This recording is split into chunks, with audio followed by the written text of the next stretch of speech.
लोकसभा चुनाव 2024 इस वक्त अपने पीक पर है और पहले दौर का जो मतदान है करीब करीब खत्म है। लिहाजा कई सारे मुद्दे हैं जो तैर रहे हैं। देश का एक बड़ा भाग है बुंदेलखंड, चाहे वो मध्य प्रदेश का हो या फिर उत्तर प्रदेश का हो। इसी बुंदेलखंड की एक लोकसभा सीट है, वो सीट है खजुराहो, जो कि 3 जिलों की विधानसभा सीटों से मिलकर बनी है। और इसी खजुराहो की जो खासियत है कि करीब दशकों से कोई कैंडिडेट बीजेपी ने बदला नहीं है, लेकिन एक चेहरा है, एक शख्सियत है, उसे बीजेपी ने फिर से रिपीट किया है और वो चेहरा है बीडी शर्मा का, जो कि प्रदेश के प्रदेश अध्यक्ष भी हैं भारतीय जनता पार्टी के। हाल में विधानसभा चुनाव में आपने देखा कि कितना पसीना बहाया गया है और उस पसीने से निकल के पार्टी को जीत पहुंचा के एक बार फिर से वो पसीना बहाने के लिए तैयार है। पूरे प्रदेश में तो काम कर ही रहे हैं। कितना मुश्किल हो जाता है जब पूरे प्रदेश के संगठन को संभालना और अपना लोकसभा चुनाव भी लड़ाना। इस वक्त बीडी शर्मा हमारे साथ मौजूद है। बीडी साहब, आपका बहुत बहुत स्वागत है। बहुत बहुत स्वागत है आपका भी मनोज जी। और लोकसभा के अंदर जी। तो आपकी पन्ना लोकसभा, जो खजुराहो लोकसभा, जिसमें पन्ना भी है, कटनी भी है और छतरपुर की कुछ सीटें भी हैं। हम कल घूम रहे थे, हम देख रहे थे। अब बुंदेलखंड एक ऐसा इलाका है जहां विकास की गाथा बहुत ज्यादा रची नहीं गई है। जो भी सांसद आते हैं वो मुंह या तो बदल जाते हैं या राष्ट्रीय परिप्रेक्ष्य में या प्रदेश स्तर पर बड़ी उपस्थिति नहीं दे पाते। आप यहाँ से सांसद बने और सांसद बनने के बाद फिर से आपको पार्टी ने टिकट दिया है। आप दूसरे ऐसे व्यक्ति हैं। सबसे पहले मैं जानना चाहता हूं कि बतौर सांसद, क्योंकि आपके ऊपर जिम्मेदारियां बहुत हैं, बतौर सांसद आपने क्या उपस्थिति दी है? क्योंकि हमारा जो इंडिया न्यूज का कार्यक्रम है वो कार्यक्रम वोट यात्रा का है और न्यूज एक्स हमारा जो इंग्लिश चैनल है उसका द रोड ब्लॉग कार्यक्रम है। उन दोनों में कार्यक्रम के लिए आपसे पूछना चाहते हैं कि क्या उपस्थिति आपने दी? मनोज जी, सबसे पहले तो मैं आपका स्वागत करता हूँ कि आप बुंदेलखंड की धरती पर पधारे और मैं अपने आप को सौभाग्यशाली मानता हूँ कि भारतीय जनता पार्टी ने, हमारे नेतृत्व ने मुझे पुनः बुंदेलखंड की धरती पर अपने खजुराहो लोकसभा में पुनः जनता की सेवा का अवसर दिया। और ये आपका बड़ा महत्वपूर्ण प्रश्न है कि जब मुझे यहाँ से प्रत्याशी बनाया था तब मेरे मन के अंदर ये आया कि बुंदेलखंड में खजुराहो लोकसभा के अंदर प्रत्याशी बनाया है, लेकिन मन को संतुष्टि ये थी कुछ काम करने का अवसर इस लोकसभा के अंदर मिलेगा। आज मैं गंभीरता के साथ माननीय प्रधानमंत्री नरेंद्र मोदी जी, जिन्होंने इस मध्य प्रदेश को हमेशा अपने मन के अंदर रखा, और मनोज जी सबसे महत्वपूर्ण बात है कि माननीय प्रधानमंत्री जी ने मध्य प्रदेश को मन में रखा, बुंदेलखंड को फोकस रखा। आज इस बुंदेलखंड की तकदीर और तस्वीर दोनों बदलने का काम अगर किसी ने किया है तो जो अटल जी का सपना था, प्रधानमंत्री नरेंद्र मोदी जी ने कैन वेतवा लिंक परियोजना को 44,605 करोड़ का बजट दे करके टेंडर होकर के उसका काम शुरू हो गया। कभी भी प्रधानमंत्री उसका फाउंडेशन स्टोन करेंगे। ये जो बड़ी परियोजना जो बुंदेलखंड को मिलेगी, जब तैयार हो जाएगा, साल 2 साल के अंदर जब ये प्रोजेक्ट पूरा होगा, मैं ऐसा मानता हूँ कि बुंदेलखंड की तकदीर और तस्वीर दोनों बदल जाएगी। ये बुंदेलखंड अब सूखा नहीं, हरा भरा होगा। ये बुंदेलखंड अब गरीब नहीं, समृद्धशाली होगा। क्योंकि ये एक प्रैक्टिकल काम बुंदेलखंड के विकास के लिए, जो पानी की सबसे बड़ी प्रॉब्लम थी, आप तो जानते हैं, पानी को सबसे ज्यादा, चाहे वो इरिगेशन का हो, चाहे पीने के पानी की सुविधा हो, इन सारी चीजों पर आज मध्य प्रदेश के अंदर प्रधानमंत्री जी ने बड़ी सौगात दी है। आज मैं देखता हूं कि मैं जहां बैठा हूं, आप पन्ना के अंदर आज हम लोग बैठे हैं। मेरा बहुत संबंध रहा है पुराना। कभी कोई ये सोच नहीं सकता कि पन्ना जैसी जगह पर ही मेडिकल कॉलेज होगा। मेरे संसदीय क्षेत्र में कटनी में भी मेडिकल कॉलेज टेंडर हो रहे हैं, पन्ना में भी टेंडर हो रहे हैं। एग्रीकल्चर कॉलेज की शुरुआत पन्ना के अंदर हो गई और Ayurvedic college, Ayurvedic medical college अब खजुराहो के अंदर अगले सेशन से शुरू होगा। तो चिकित्सा और स्वास्थ्य, मेरे मन के अंदर जब मैं आया था तो मैंने ऐसे घटनाक्रम भी यहाँ देखे हैं कि व्यक्ति को चोट लग गई और व्यक्ति को जबलपुर रीवा लेके भाग रहे हैं, ब्लीडिंग होकर के व्यक्ति तब तक चला गया। ये मन के अंदर बहुत पीड़ा थी। तो मैं बार बार ये प्रयास कर रहा था कि इस क्षेत्र में स्वास्थ्य की सुविधाएं बेहतर कैसे की जाए। तो इसमें एक अच्छा कदम, चाहे हॉस्पिटल्स के उन्नयन हो और चाहे नए हॉस्पिटल्स खोलने की बात हो, तो ये मध्य प्रदेश की सरकार ने भी और माननीय प्रधानमंत्री मोदी जी ने ये आपने एक बड़ा मध्य विषय प्रदेश को बड़ी बताया, सौगात दी। आपने बड़ा विषय बताया, क्योंकि बुंदेलखंड में जब भी कोई बीमार पड़ता था या कोई बड़ी दुर्घटना होती थी तो वो व्यक्ति या तो भोपाल जाता था या ग्वालियर जाता था या फिर दिल्ली के अलावा कोई विकल्प नहीं होता था। यहाँ पर जो बड़ी चीज़ है, शिक्षा का बड़ा संकट रहा है, शिक्षा के लिए बहुत ज़्यादा ऐसे चीज़ें नहीं हैं। लेकिन एक चीज़ और है जो यहाँ पर लोगों को खटकती है, चाहे वो बुंदेलखंड का इलाका हो या उसके ऊपर का इलाका आप चले जाए, रीवा सतना, एक रेल आवागमन को लेकर जो रेल है उसकी कमी लोगों को खटकती है। उसके लिए आपने क्या किया, कुछ शुरुआत की? ये आपने इतना महत्वपूर्ण प्रश्न किया है जी। कि रेलवे लाइन को लेकर के एक बड़ी सौगात जो शुरुआत तो उस समय हुई थी, लेकिन खजुराहो से सिंगरौली का जो रेलवे लाइन है, पन्ना से होते हुए जो कनेक्ट करेगा, मुझे लगता है कि उसके काम को गति देने के लिए आदरणीय अश्विनी वैष्णव जी को, जो हमारे रेल मंत्री जी हैं, मैं उनका बहुत आभार करता हूं कि आज उन्होंने खजुराहो रेलवे स्टेशन को या बुंदेलखंड को जो सौगात दी है। मनोज जी, आज वंदे भारत एक्सप्रेस दिल्ली से खजुराहो टूरिज्म को नई एक बूस्टअप करने के लिए उसका बड़ा लाभ हमें मिला है पूरे क्षेत्र को, और वो आपके खाते में जाता है। और वो अश्विनी वैष्णव जी ने कहा कि वो जब आए थे तो उन्होंने कहा था कि वर्ल्ड हेरिटेज है और आइकॉनिक सिटी है प्रधानमंत्री की, यहाँ वंदे भारत हम देंगे। विजिबिलिटी से लेकर के कई प्रकार की प्रॉब्लम्स थी, लेकिन आज वो सौगात मिली और आज आप देखेंगे कि उसके कारण से बड़ा इम्पैक्ट हुआ है। एक बड़ी चीज और है, और जी, world class railway station Khajuraho लगभग 250 पौने 300 करोड़ का जो देश के चुने हुए रेलवे स्टेशन उनमें से तैयार हो रहा है। पन्ना का रेलवे स्टेशन का फाउंडेशन स्टोन हो गया, तो ये रेलवे को भी एक बड़ी सौगात आज माननीय प्रधानमंत्री मोदी जी ने जो दी है। मैं ऐसा मानता हूँ कि मध्य प्रदेश को सर्वाधिक बजट रेलवे के अंदर अगर किसी को दिया है प्रधानमंत्री जी ने तो मध्य प्रदेश को दिया है, और मध्य प्रदेश में किसी को ज्यादा दिया है तो खजुराहो कॉन्स्टिट्यूंसी को दिया। देखिए, खजुराहो लोकसभा जो है उसमें पन्ना जिला आता है, और एक फिल्म में आपने गाना सुना है कि पन्ना की तमन्ना है कि हीरा उसे मिल जाए, और इसलिए यहाँ पर लोग हीरा ढूंढने का काम करते हैं। आपने खबरें भी सुनी होगी कि किसी को हीरा मिला, 30 लाख का बिका, 35 लाख का बिका। ये इलाका माइनिंग का इलाका है, लेकिन उसका पैसे का विकास इस इलाके में उस तरीके से हुआ नहीं। एनएमडीसी जो कि एक बड़ी परियोजना थी, बंद हो गई थी हीरा निकलने की, जिसमें तमाम तरह की परेशानियां थी, क्या वो चालू करा पाए आप, किस तरीके से? मनोज जी, जब मैं आया था तो एनएमडीसी को लेकर के बड़े प्रश्न थे, और ये हमारा पॉल्यूशन, फॉरेस्ट, सर्वोच्च न्यायालय तक जाकर के एनएमडीसी को बंद कर दिया गया। ये बड़ा टास्क था यहाँ की जनता का। पन्ना की पहचान, एनएमडीसी पन्ना की पहचान थी। एशिया का सबसे अच्छा डायमंड के निकलता है तो पन्ना में निकलता। तो ये बड़ा चैलेंज था कि यहाँ के हमारे जनप्रतिनिधि, हम सब लोग मिलकर के कि पन्ना की एनएमडीसी की खदान, ये हमारे लिए चैलेंज थी कि इसे शुरू करना चाहिए। मैं माननीय भूपेंद्र यादव जी जो हमारे वन पर्यावरण मंत्री हैं, उनका भी स्नेह हमारे ऊपर है। बुंदेलखंड आए, पन्ना भी आए, उन्होंने सब देखा। तो जो सुप्रीम कोर्ट के अंदर जिन चीज़ों को हमें परेशानियां आ रही थी, उन सारी चीज़ों का समाधान करके आज मुझे आपको बताने में गर्व है कि एनएमडीसी अब पन्ना का शुरू हो गया है। इस क्षेत्र की जो पहचान थी वो सबने पुनः शुरू किया है, और इसके लिए प्रधानमंत्री जी का और हमारे भूपेंद्र यादव जी का, तो उन्होंने हर प्रकार से सहयोग मदद इसमें की है। तो अब सुप्रीम कोर्ट से क्लियर होकर के फाइनली एनएमडीसी की शुरुआत पन्ना के अंदर होगी। लेकिन आप चुनाव किससे लड़ रहे हैं? चुनाव लड़ने के लिए तो सामने कोई है ही नहीं। आपको एक जानकारी बता दूं, मध्य प्रदेश में 29 लोकसभा की सीटें, 29 में से 28 सीटों पर कांग्रेस लड़ रही है, और गठबंधन के लिए एक सीट समाजवादी पार्टी को दे दी, और समाजवादी पार्टी ने अपना कैंडिडेट खड़ा कर दिया। अब वो कैंडिडेट जब खड़ा हो गया तो उस कैंडिडेट का जो पेपर है, जो जमा होते हैं डॉक्यूमेंट हैं, वो इनवैलिड हो गया, और वो कैंडिडेट भी इनवैलिड हो गया। अब ऐसा कोई बड़ा चेहरा नहीं है, और फॉरवर्ड ब्लॉक के उम्मीदवार को अब कांग्रेस और सपा समर्थित कर रही है। मेरे ख्याल से आपके सामने तो मैदान खाली है, कोई है ही नहीं। ये चमत्कार कैसे हुआ भाई?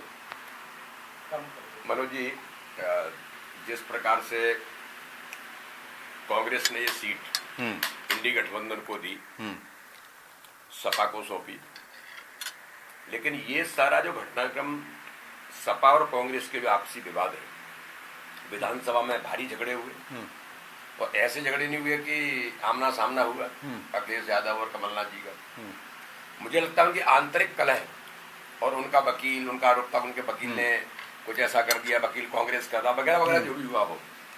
लेकिन मैं ऐसा मानता हूँ, बुंदेलखंड की इस धरती पर जो जनता ने आशीर्वाद दिया, उससे घबरा करके पिछली बार ही जनता ने मुझे 4,93,000 से आशीर्वाद दिया था।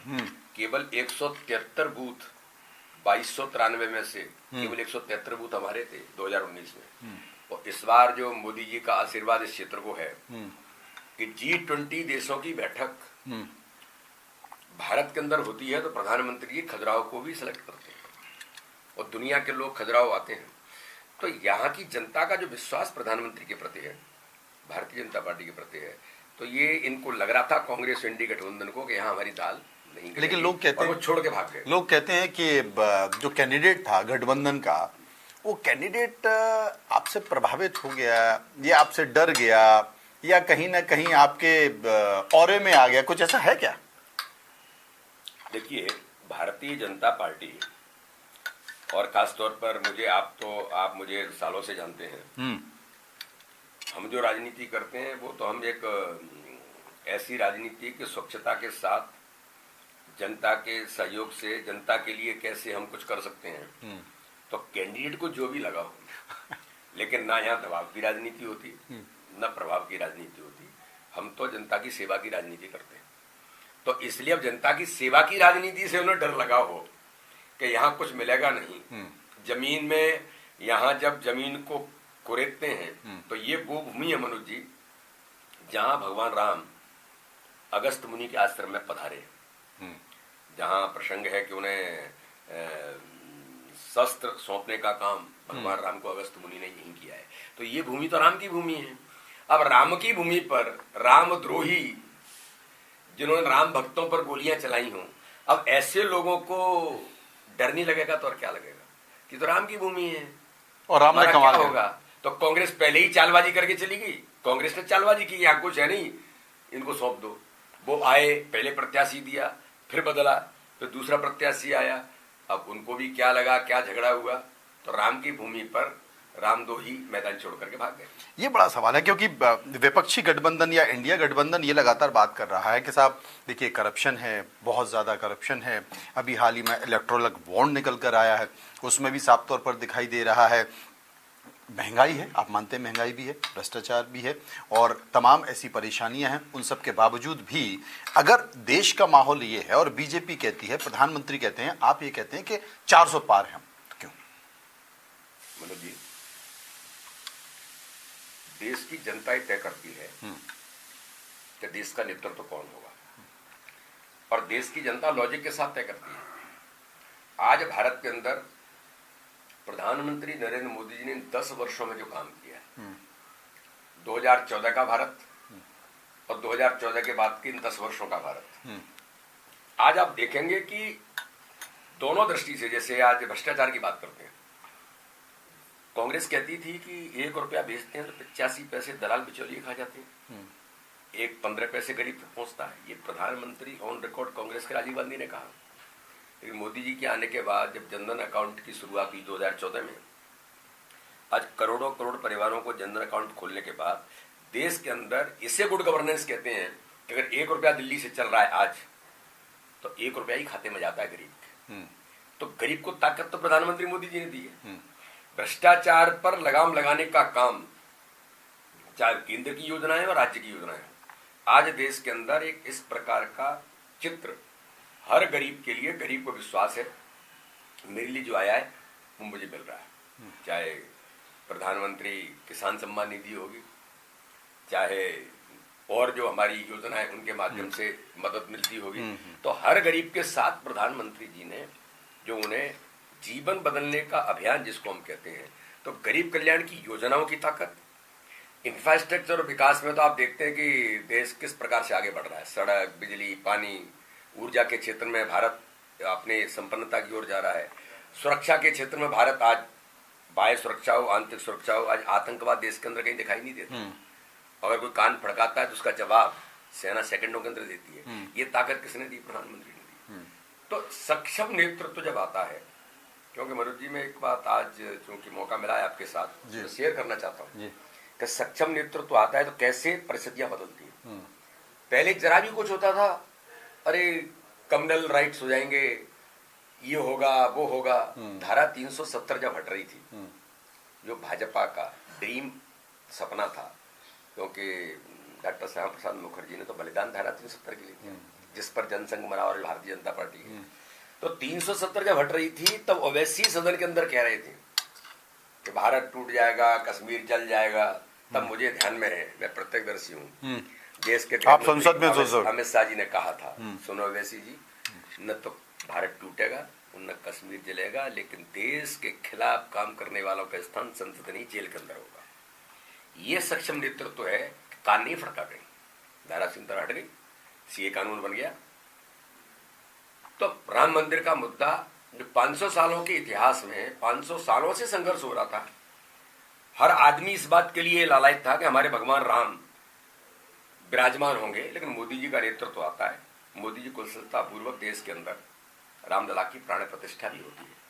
तो ये चीजें देश के अंदर तय करती हैं कि भारत का प्रधानमंत्री या भारत का नेतृत्व कौन होगा। ये विपक्षी गठबंधन जो केवल राम का अपमान, संस्कृति का अपमान या देश के मानदंडों पर प्रहार या भारत से बाहर जाकर के भारत को बदनाम करने का काम करने वाले राहुल गांधी, ये देश जानता है। एक सवाल है, क्योंकि आप बड़े युवा प्रदेश अध्यक्ष हैं और आप ऐसे विपरीत समय में प्रदेश अध्यक्ष बने जब मध्य प्रदेश में लंबे समय से सरकार थी, कई सारे जिसे कहते हैं एंटी इनकम्बेंसी फैक्टर थे, और चूंकि आप युवा हैं और किसी ने सोचा नहीं था कि आपका नाम आ जाएगा, उस वक्त तो आप पार्लियामेंट में थे जब घोषणा हुई, तो पता नाम आ जाएगा और आप बन गए, तो लोगों ने लगा कि सफल नहीं हो पाएंगे।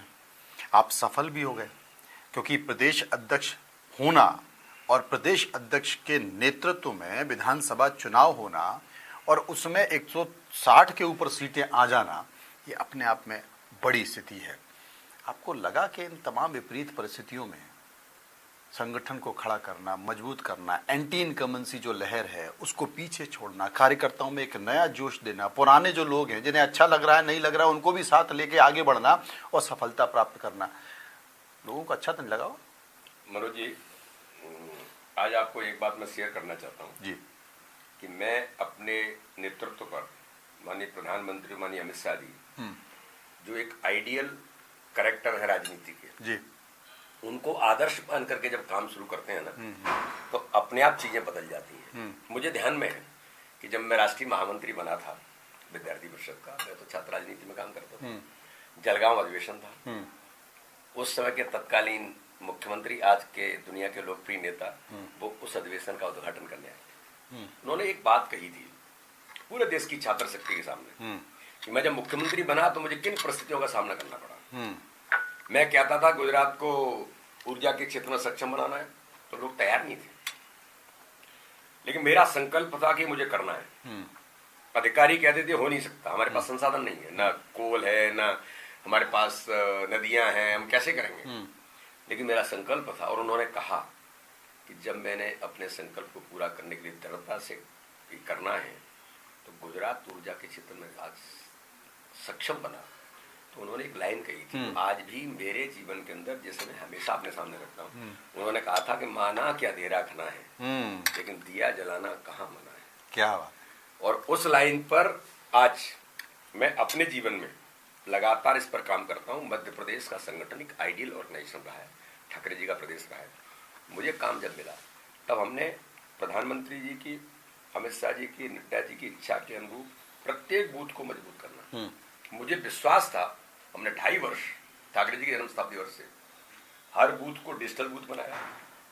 हर बूथ पर पन्ना प्रमुख, पन्ना समिति से लेकर जो 22 प्रकार के काम हमें अमित शाह जी ने दिए थे उनको जमीन पर उतारा था।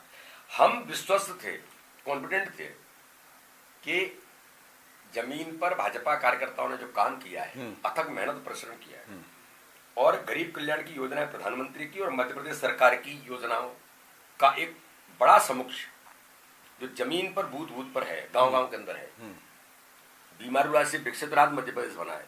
ये जनता आशीर्वाद देगी।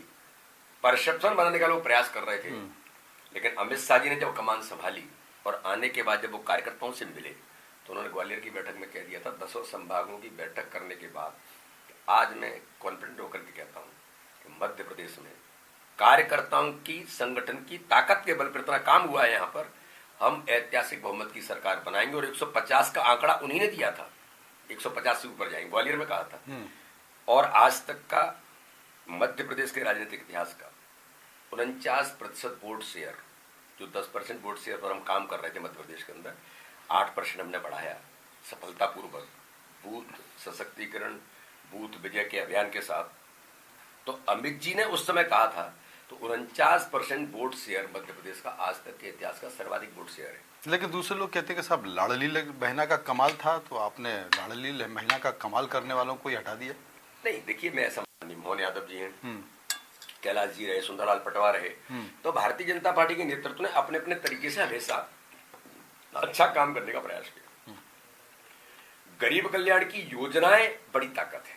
मध्य प्रदेश के अंदर प्रधानमंत्री आयुष्मान कार्ड, जिस 5 लाख रुपए का हर गरीब को अधिकार देता है इलाज कराने का, कि कोई गरीब पैसे के अभाव में इलाज से वंचित नहीं होगा। 3,62,00,000 लोग मध्य प्रदेश के अंदर जिनको 5 लाख रुपए का फ्री का इलाज कराने का अधिकार मिल रहा है। प्रधानमंत्री आवास पंचायत के अंदर कहीं 150, कहीं 200, कहीं 250, उज्ज्वला योजना घर घर के अंदर, तो लाडली बहना घर घर के अंदर।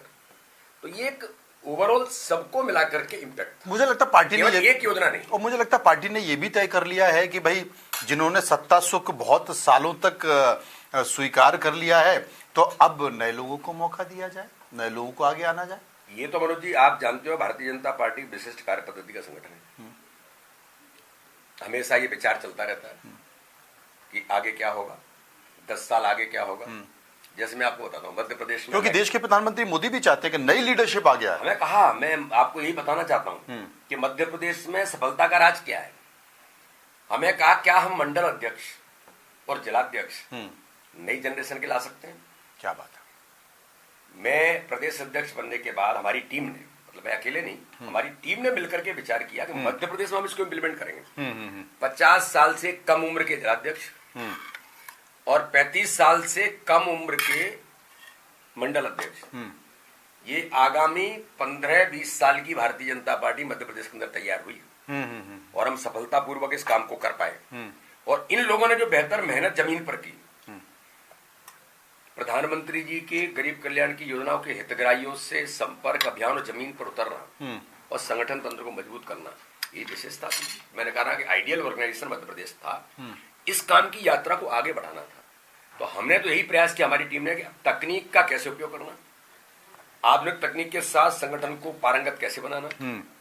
और अमित शाह जी ने जो यहाँ पर हमें टास्क दिए, चुनाव के दौरान 15 काम दिए थे, उन 15 कामों को जब किया गया और जब वोटिंग के दिन जागरण के अभियान की एक रचना बनाई थी कि 12 बजे तक भाजपा के कार्यकर्ताओं का वोट डल जाना चाहिए, अमित शाह जी ने राष्ट्रीय कार्यकारिणी बैठक में कहा था कि मध्य प्रदेश ने कुशलतापूर्वक इस काम को किया, तो वोट शेयर भी बढ़ा और वोट टर्नआउट भी बढ़ा। और सबसे बड़ी बात है कि जब प्रधानमंत्री मध्य प्रदेश के दौरे पर आ रहे थे, चुनावी सभा कर रहे थे, तो एकमात्र चेहरा था, शख्सियत थी जिसकी पीठ थपथपाकर देश के प्रधानमंत्री नरेंद्र मोदी जी ने बधाई दी थी, और वो बी डी शर्मा थे। आप एक बार सांसद रह चुके हैं, एक चीज पूछना चाहता हूं मैं आपसे। 5 साल रहने के बाद अब 5 साल फिर आपको मिलने वाले, और निश्चित तौर पर कोई बड़ी भूमिका आपको मिलने वाली है। कुछ मन में है बुंदेलखंड को लेकर, यहाँ की पीड़ा को लेकर, क्योंकि रोजगार, पलायन, बेरोजगारी एक बड़ा मुद्दा हो गया है। कुछ है जो आप करना चाहते हैं? ये आपने बहुत अच्छी बात कही है।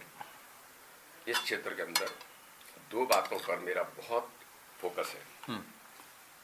एक तो चिकित्सा और स्वास्थ्य और शिक्षा, जिसके प्रयास हमने कुछ किए, इसको और स्ट्रांगली बनाना। यहाँ मैन पावर बहुत है, तो इसलिए मैन पावर, यहाँ का मैन पावर बाहर जाता है, पलायन होता है। हाँ।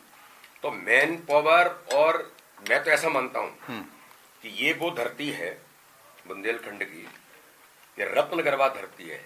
आप मनोज जी यहाँ देखेंगे, मेरी संसदीय क्षेत्र में कटनी, पन्ना, छतरपुर का बेल्ट रत्न भरा पड़ा है जमीन के अंदर। हाँ, दुनिया के लोग आते हैं, डायमंड हैं, हीरे हैं, तो यहाँ डायमंड आयरन ओर है, और यहाँ का व्यक्ति भी डायमंड के जैसा है, क्योंकि अथक मेहनत परिश्रम करने वाला व्यक्ति है, तब तो हीरा बनता है। हाँ।